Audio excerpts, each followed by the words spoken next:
Good morning to everyone. Class कल के video explanation में हमारा टॉपिक स्टार्ट किया था हम लोगों ने एसिड एंड बेसिस यानी अम्ल एवं क्षार, जिसमें मैंने कहा था कि हमें तीन थ्योरीज पढ़नी, तीन सिद्धांत पढ़ने हैं। पहली थ्योरी है आर्रीनियस थ्योरी, जो हम लोगों ने कल करी थी, यानी आर्रीनियस सिद्धांत, जिनके अनुसार जो एसिड होते हैं, जो अम्ल होते हैं, उन पदार्थों को कहा जाता है जो H+ आयन रिलीज करते हैं अपने एक्वस सॉल्यूशन में, यानी अपने जलीय विलयन में H+ आयन देते हैं। तथा जो क्षार होते हैं, ये उन पदार्थों को कहा जाता है जो अपने जलीय विलयन में OH- आयन देते हैं। जिसके कुछ एग्जांपल जैसे यहाँ पर मैं लिख दूँ, जैसे HCl है, यहाँ पर H+ Cl- में ब्रेक होगा जब वाटर में ऐड करेंगे, तो H+ आयन इसने रिलीज किया। NaOH है, Na+ और OH- में रिलीज होगा, तो यहाँ पर इसने OH- आयन रिलीज किया। और इसमें जो इसकी लिमिटेशन बनी थी, इस थ्योरी की, इस सिद्धांत की, इसकी जो कमियां बनी थी वो ये बनी थी कि कुछ पदार्थ ऐसे होते हैं जिनमें ना तो H+ ना ही OH- आयन होता है, फिर भी वे अम्ल या क्षार की भांति कार्य करते हैं। जिसका उदाहरण अगर मैं लिखूं, जैसे अमोनिया का मैंने आपको उदाहरण बताया था। जो अमोनिया होती है निस्त्री, वो एक बेस होता है, एक क्षार होता है, लेकिन इसमें कहीं से भी OH- तो प्रेजेंट होता नहीं है। और इसी तरह से अगर हम बात करें, कुछ हमारे पास एसिड होते हैं, जैसे कि मैं यहाँ पर लिखूं CO2। ये जो कार्बन डाइऑक्साइड गैस होती है, CO2 जो गैस होती है, ये भी नेचर में एसिडिक होती है, अम्लीय होती है। तो इसका रीजन जो है वो आर्रीनियस नहीं बता पाए थे। और जब आर्रीनियस की थ्योरी फेल हो गई, तब एक मतलब फेल नहीं हुई, बट हाँ हम ये कहेंगे कि आर्रीनियस के जो लिमिटेशंस थी, यानी कुछ एग्जांपल्स जो वो एक्सप्लेन नहीं कर पाए कि आखिर ये क्यों एसिड है, क्यों बेस है, तब फिर जाकर के एक दूसरे साइंटिस्ट आए जिन्होंने इनकी कमियों को थोड़ा बहुत दूर करने की कोशिश करी। और उस साइंटिस्ट का नाम था ब्रॉन्स्टेड एंड लॉरी। ये दो साइंटिस्ट थे, इन्होंने आर्रीनियस की कमियों को दूर करने की कोशिश करी, उनकी लिमिटेशंस को रिमूव करने की कोशिश करी, और इन्होंने अपनी थ्योरी दी। इनकी थ्योरी क्या थी? इनकी थ्योरी थी प्रोटॉन के बेसिस पर। प्रोटॉन के बेसिस पर यानी कि प्रोटॉन के आधार पर। अब यहाँ पर जो आप प्रोटॉन का मतलब समझ रहे हैं, इनके प्रोटॉन का मतलब वो नहीं है। आपके प्रोटॉन का मतलब क्या है कि नाभिक के अंदर जो धन आवेश होता है, न्यूक्लियस के अंदर जो पॉजिटिव चार्ज प्रेजेंट होते हैं, पार्टिकल, उन्हें हम प्रोटॉन कहते हैं। लेकिन ब्रॉन्स्टेड लॉरी के अकॉर्डिंग प्रोटॉन का मतलब था H+ एटम या H+ आयन।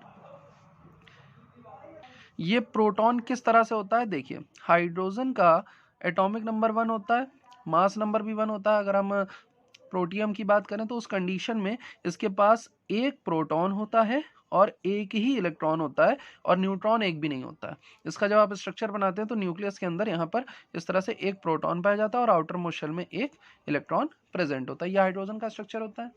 क्या हो अगर हम इसमें से एक इलेक्ट्रॉन निकाल दें? अगर हम इसका एक इलेक्ट्रॉन निकाल देते हैं तो जो हाइड्रोजन है वो क्या बन जाता है? H+ बन जाता है। और उस कंडीशन में इसके पास सिर्फ क्या बचेगा? सिर्फ एक प्रोटॉन बचेगा। इसीलिए इसका नाम जो है वो प्रोटियम होता है। तो ब्रॉन्स्टेड लॉरी ने इसी प्रोटॉन का जिक्र किया हुआ है। और ब्रॉन्स्टेड लॉरी ने क्या कहा? ब्रॉन्स्टेड लॉरी ने ये नहीं कहा कि जो H+ देते हैं वो एसिड होते हैं, जो OH- देते हैं वो बेस होते हैं। क्योंकि कुछ बच्चों को हो सकता है सेम लग रहा हो कि अभी तो आर्रीनियस में भी सर ने कहा था H+ आयन देने वाले एसिड होते हैं। बट ब्रॉन्स्टेड लॉरी ने जो कॉन्सेप्ट दिया वो थोड़ा सा आर्रीनियस से हटके था। क्या था? ब्रॉन्स्टेड लॉरी ने कहा कि जो प्रोटॉन एक्सेप्टर होते हैं, यानी कि जो प्रोटॉन को ग्रहण करते हैं, वो बेस होते हैं, यानी क्षार होते हैं। यानी वे पदार्थ जो प्रोटॉन को एक्सेप्ट करेंगे। प्रोटॉन को एक्सेप्ट करने का मतलब है यहाँ पर H+ आयन को एक्सेप्ट करने वाले सब्सटेंस, मतलब कि जो सब्सटेंस किसी भी केमिकल रिएक्शन में H+ आयन को एक्सेप्ट करेंगे, H+ आयन को ग्रहण करेंगे, वो कहलाएंगे प्रोटॉन एक्सेप्टर, यानी कि प्रोटॉन ग्राही। इनको हिंदी में कहते हैं हम प्रोटॉन ग्राही, यानी प्रोटॉन ग्रहण करने वाले। और ये क्या होंगे? प्रकृति में क्षार होंगे। किस तरह से? देखिए, जैसे अमोनिया है, हमें यही तो बताना है कि अमोनिया का नेचर बेसिक क्यों होता है। क्योंकि जब किसी अम्लीय विलयन में आप अमोनिया डालेंगे, तो अमोनिया अगर क्षार है, अगर एक बेस है, तो अमोनिया उस एसिडिक सॉल्यूशन में H+ आयन, जैसे यहाँ पर मान लीजिए हमने एक एसिड ले लिया HCl। अब HCl क्या करता है? HCl तो H+ देता है ना, तो अमोनिया जब HCl से रिएक्शन करता है तो यहाँ पर बनाता है NH4+, जिसे हम कहते हैं अमोनियम आयन। इसे अमोनियम आयन कहा जाता है। तो देखिए, अमोनिया ने क्या किया? H प्लस आयन को एक्सेप्ट कर लिया, यानी H प्लस आयन को ग्रहण कर लिया। H प्लस का मतलब क्या, ब्रॉन्स्टेड लॉरी के अकॉर्डिंग H प्लस का मतलब होता है प्रोटॉन को एक्सेप्ट करना। तो यहाँ पर प्रोटॉन एक्सेप्टर क्या होते हैं, बेस होते हैं, और हमें पता है अमोनिया जो है वो बेसिक नेचर शो करती है। लेकिन रीजन किसने बताया, रीजन बताया ब्रॉन्स्टेड लॉरी ने कि आखिर क्यों ये बेसिक नेचर शो कर रही है, क्योंकि ये क्या है, प्रोटॉन को एक्सेप्ट कर रही है। जब ये इससे प्रोटॉन को एक्सेप्ट कर लेगी तो यहाँ पर क्या बचेगा, Cl माइनस बचेगा, यानी NH3 और HCl जब रिएक्शन कर रहे हैं तो यहाँ पर क्या बना रहे हैं, NH4 प्लस और Cl माइनस। अब यहीं पर मैं आपको एक इंपॉर्टेंट पॉइंट बताता हुआ चलता हूँ, उस पॉइंट का नाम है कॉन्जुगेट एसिड बेस पेयर। इसको संयुग्म अम्ल क्षार युग्म भी कहते हैं। ध्यान दीजिएगा कि क्या होता है कॉन्जुगेट एसिड बेस पेयर यानी संयुग्म अम्ल क्षार युग्म। तो ऐसे पदार्थ जिनके बीच में सिर्फ एक प्रोटॉन का डिफरेंस होता है, यानी कि ऐसे सब्सटेंस जिनके बीच में केवल एक प्रोटॉन का डिफरेंस है, एक प्रोटॉन का अंतर है, उन पदार्थों को हम एसिड बेस पेयर या कॉन्जुगेट एसिड बेस पेयर, जिसे हिंदी में संयुग्म अम्ल क्षार युग्म कहा जाता है, इस नाम से जानते हैं। उदाहरण के तौर पर अगर आप इस रिएक्शन में देखें, इस रिएक्शन में NH3 क्या है, NH3 बेस है। क्यों, क्योंकि ये क्या कर रहा है, प्रोटॉन एक्सेप्ट कर रहा है। किससे एक्सेप्ट कर रहा है, HCl से एक्सेप्ट कर रहा है। HCl से प्रोटॉन को ग्रहण कर रहा है, इसका मतलब HCl जो है इसको प्रोटॉन दे रहा है। उस कंडीशन में अमोनिया जो है NH3 जो है वो किस में कन्वर्ट हो गया, NH4 प्लस में। अब जरा ये बताइए, जब एक बार अमोनिया NH4 प्लस में कन्वर्ट हो गया और HCl किस में कन्वर्ट हो गया, Cl माइनस में कन्वर्ट हो गया, तो अब इन दोनों में से किसकी टेंडेंसी प्रोटॉन देने की है और किसकी टेंडेंसी प्रोटॉन लेने की है। अगर आप ध्यान से देखेंगे, अब इन दोनों में से कौन है जो प्रोटॉन दे सकता है, प्रोटॉन डोनेट कर सकता है, वो टेंडेंसी है NH4 प्लस के साथ।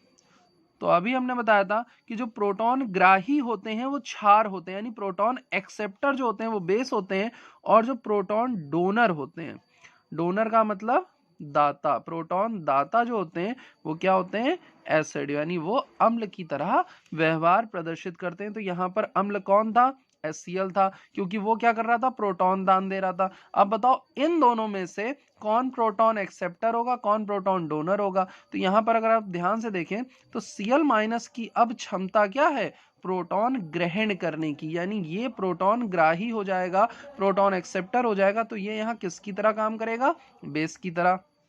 और NH4 प्लस की टेंडेंसी अब क्या हो गई, अब ये H प्लस देने की टेंडेंसी रखता है, तो ये किसकी तरह काम करेगा, एसिड यानी अम्ल की तरह। तो मैंने क्या कहा, कॉन्जुगेट एसिड बेस पेयर क्या होते हैं, या संयुग्म अम्ल क्षार युग्म क्या होते हैं, ऐसे पदार्थ जिनके बीच में सिर्फ एक प्रोटॉन का डिफरेंस होता है। तो जरा ध्यान से NH3 और NH4 प्लस को देखो, ये अमोनिया है और ये अमोनियम आयन है। ये क्या होता है नेचर में, बेसिक होता है यानी क्षारीय होता है। ये क्या होता है नेचर में, अम्लीय होता है यानी एसिडिक होता है। ये बनता किससे है, अमोनिया से बनता है।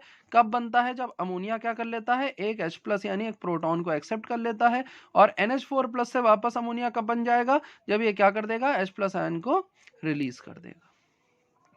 तो इन दोनों के बीच में एक प्रोटॉन का डिफरेंस है, ये बेसिक है, ये एसिडिक है। इस तरह के जितने भी पेयर होते हैं जिनमें केवल एक प्रोटॉन का डिफरेंस होता है, उनको हम कॉन्जुगेट एसिड बेस पेयर यानी कि संयुग्म अम्ल क्षार युग्म कहते हैं। और ये हमें देने वाले कौन थे, इस सिद्धांत को, इस कॉन्सेप्ट को देने वाले कौन है, ब्रॉन्स्टेड एंड लॉरी।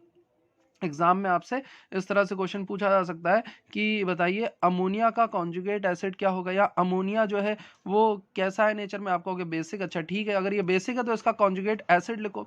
बताइए Cl माइनस क्या है नेचर में, Cl माइनस क्षारीय है प्रकृति में, तो अगर ये क्षारीय है तो इसका संयुग्म अम्ल लिखो। तो Cl माइनस का संयुग्म अम्ल क्या हो जाएगा, HCl, क्योंकि Cl माइनस में अगर H जोड़ देंगे तो क्या बनेगा, HCl, और HCl से H निकाल देंगे तो क्या बनेगा, Cl माइनस।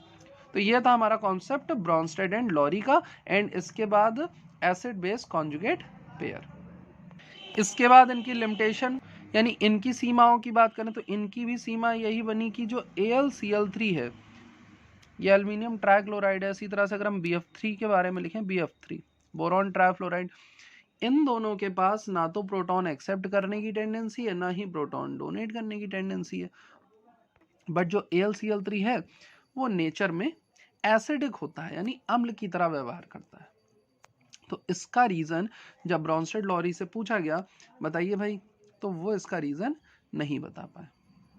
और जब वो इसका रीजन नहीं बता पाए तो यही पॉइंट जो है इनका क्या बन गया, इनकी लिमिटेशन बन गया, इनकी सीमा बन गया। और इस लिमिटेशन को दूर किया हमारे third scientist, that is Louis.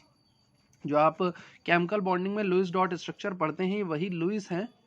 इन्होंने एसिड और बेस का एक बहुत क्लियर कॉन्सेप्ट दिया। इनका कॉन्सेप्ट क्लियर क्यों था? क्योंकि अभी तक जितने भी जो साइंटिस्ट थे वो एसिड और बेस को एक ऐसे टर्म के बेसिस पर एक्सप्लेन कर रहे थे, एक ऐसे बिंदु के आधार पर लोगों को समझा रहे थे जो सभी में हो ना हो ये ज़रूरी नहीं है। फॉर एग्जाम्पल आर्रीनियस ने क्या कहा, H+ और OH- क्या आधार पर समझाया, तो हर पदार्थ में H+ और OH- हो और वो उसे रिलीज करे, ये ज़रूरी नहीं है। ब्रॉन्स्टेड लॉरी ने क्या कहा कि प्रोटॉन एक्सेप्टर डोनर जो होते हैं वो एसिड बेस होते हैं। तो भाई हर कोई प्रोटॉन एक्सेप्ट नहीं कर रहा, हर कोई प्रोटॉन डोनेट नहीं कर पा रहा, क्योंकि उनके प्रोटॉन का मतलब ही H+ था। तो उस कंडीशन में उनकी भी एक लिमिटेशन बनी। बट लुइस ने अपना जो कॉन्सेप्ट निकाला वो एक ऐसे बेसिस पर निकाला, एक ऐसे आधार पर लोगों को अम्ल क्षार समझाया जो हर पदार्थ के पास होगा ही होगा, हर तत्व, हर परमाणु यानी हर एलिमेंट, हर एटम, हर मॉलिक्यूल के पास प्रेजेंट ही होगा। वो बेस क्या था? इन्होंने अपना जो एसिड बेस का कॉन्सेप्ट दिया था वो दिया था इलेक्ट्रॉन के बेसिस पे। क्या कहा था इन्होंने? इन्होंने एक बात जो है थोड़ी सी वो ब्रॉन्स्टेड लॉरी से चुरा ली। ब्रॉन्स्टेड लॉरी ने क्या कहा था कि जो प्रोटॉन एक्सेप्टर होते हैं, जो प्रोटॉन ग्राही होते हैं, वो क्षार होते हैं, और जो प्रोटॉन डोनर होते हैं, प्रोटॉन दाता होते हैं, वो अम्ल होते हैं, एसिड होते हैं। तो इन्होंने कहा भाई प्रोटॉन जो है वो इलेक्ट्रॉन से अपोजिट नेचर का होता है। तो अगर प्रोटॉन ग्राही क्षार हैं यानी प्रोटॉन एक्सेप्टर जो हैं वो बेस हैं, तो जो इलेक्ट्रॉन एक्सेप्टर होंगे यानी जिनमें इलेक्ट्रॉन एक्सेप्ट करने की टेंडेंसी है, इलेक्ट्रॉन ग्राही जो होंगे वे अम्ल की तरह व्यवहार प्रदर्शित करेंगे। वो क्या होंगे? हमारे एसिड होंगे। यानी किसी भी केमिकल रिएक्शन में अगर कोई मॉलिक्यूल, कोई एटम, कोई सब्सटेंस इलेक्ट्रॉन एक्सेप्ट कर रहा है, आपने बेस यही तो सीखा है, कोई भी केमिकल रिएक्शन होती किस बेसिस पे? इलेक्ट्रॉन के बेसिस पे होती है। या तो इलेक्ट्रॉन लिए जाते हैं, दिए जाते हैं, साझा किए जाते हैं। तो किसी भी अभिक्रिया में, किसी भी केमिकल रिएक्शन में अगर कोई पदार्थ इलेक्ट्रॉन एक्सेप्ट करता है, इलेक्ट्रॉन ग्राही होता है, तो वो अम्ल की तरह व्यवहार प्रदर्शित करेगा।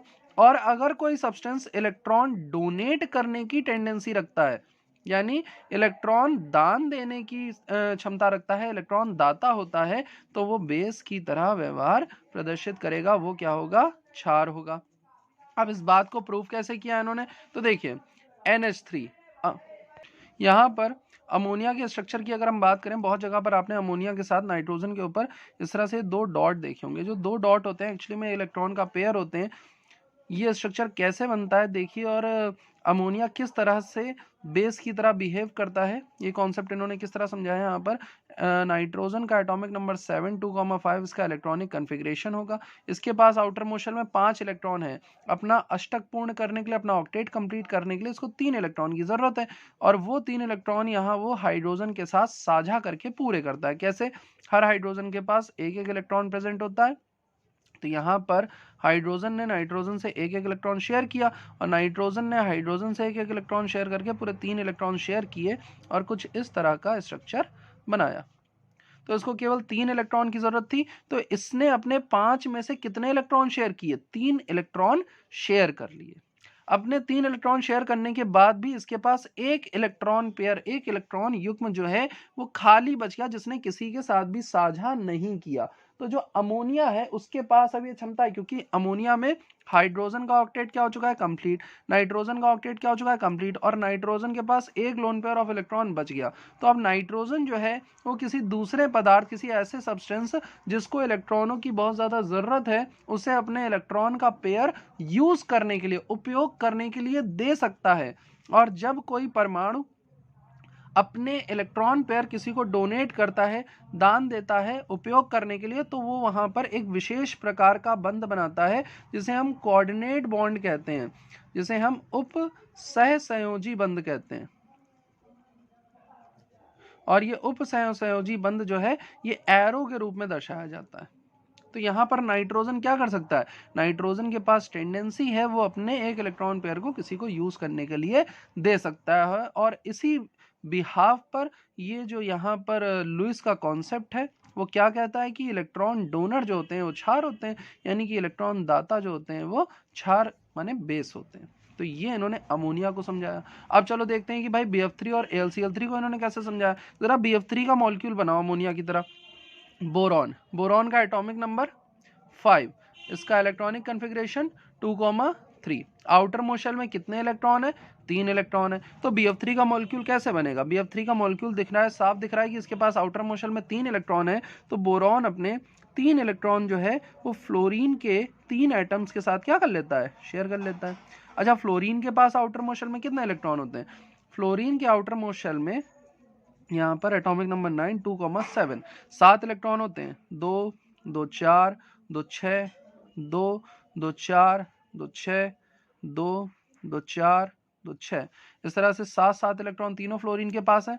इस फ्लोरीन को कितने इलेक्ट्रॉन चाहिए ऑक्टेट कंप्लीट करने के लिए, एक का साझा हो गया, इसको भी एक चाहिए, एक का साझा हो गया, इसको भी एक चाहिए, इसका भी एक का साझा हो गया। अब बोरॉन ने इन तीनों को अपने एक एक इलेक्ट्रॉन दिए, तो इन तीनों से उसने क्या कर लिया, एक एक इलेक्ट्रॉन जो है शेयर कर लिया। तो इस कंडीशन में अब बोरॉन के पास टोटल नंबर ऑफ इलेक्ट्रॉन कितने हो गए, 3 अपने 3 शेयर की 6 इलेक्ट्रॉन हो गए। क्या बोरॉन का ऑक्टेट कंप्लीट हुआ, क्या बोरॉन का अष्टक पूरा है, नहीं, बोरॉन का ऑक्टेट कंप्लीट नहीं हुआ। मॉलिक्यूल BF3 का मॉलिक्यूल बनता है, बोरॉन ट्राइफ्लोराइड बनता है, क्योंकि फ्लोरीन जो है वो बोरॉन से 3 इलेक्ट्रॉन ले रहा है, तो ये मॉलिक्यूल तो बन जाता है। लेकिन यहाँ पर बोरॉन का ऑक्टेट कंप्लीट नहीं होता है, बोरॉन के पास 2 इलेक्ट्रॉनों की क्या होती है, कमी होती है।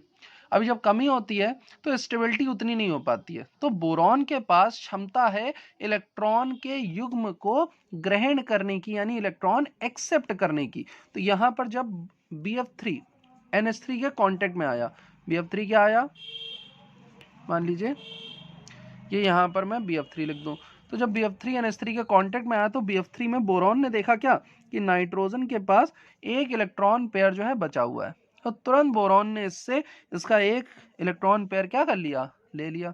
तो इस कंडीशन में जब केमिकल रिएक्शन है तो नाइट्रोजन ने अपना एक इलेक्ट्रॉन पेयर बोरॉन को दिया, तो नाइट्रोजन यहाँ पर क्या हो गया, इलेक्ट्रॉन डोनर हो गया, बोरॉन क्या हो गया, इलेक्ट्रॉन पेयर एक्सेप्टर। तो जो इलेक्ट्रॉन डोनर होते हैं, इलेक्ट्रॉन दाता होते हैं, वे क्षार होते हैं, बेस होते हैं, और जो इलेक्ट्रॉन ग्राही होते हैं वे अम्ल यानी एसिड होते हैं।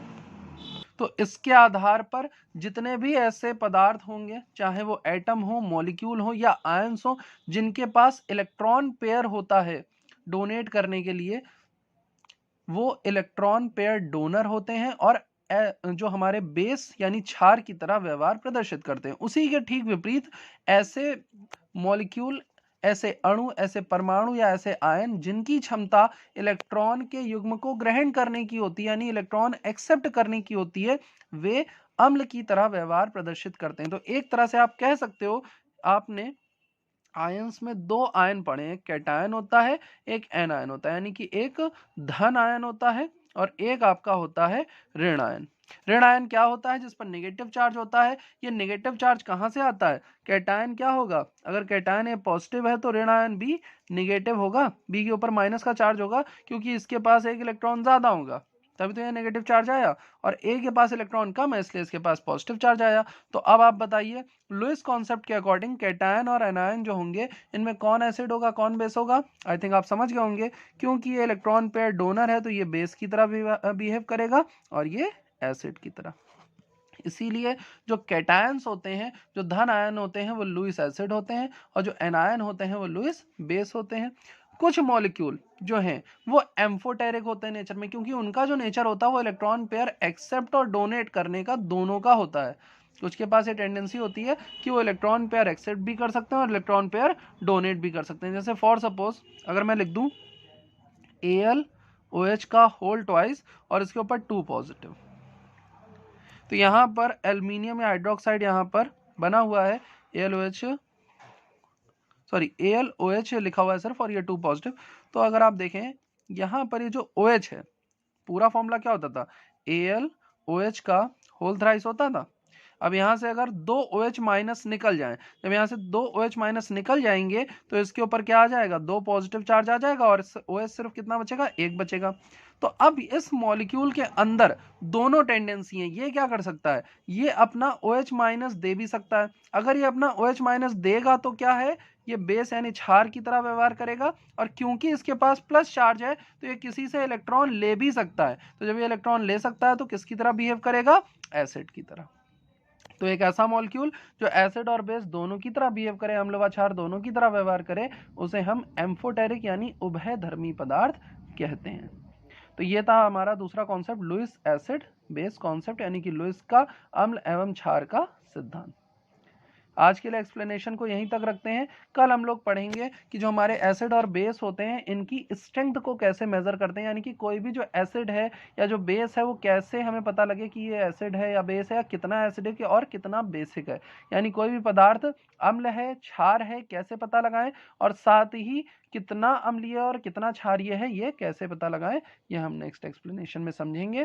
कुछ बच्चों को शायद समझ में आ गया होगा कि हम किसकी बात कर रहे हैं। हम बात करने जा रहे हैं लिटमस पेपर और जो भी आपके इंडिकेटर यानी जो सूचक होते हैं, अम्ल क्षार सूचक होते हैं, एसिड बेस इंडिकेटर होते हैं, और साथ में हम बात करेंगे पीएच स्केल के बारे में। Okay class, thank you.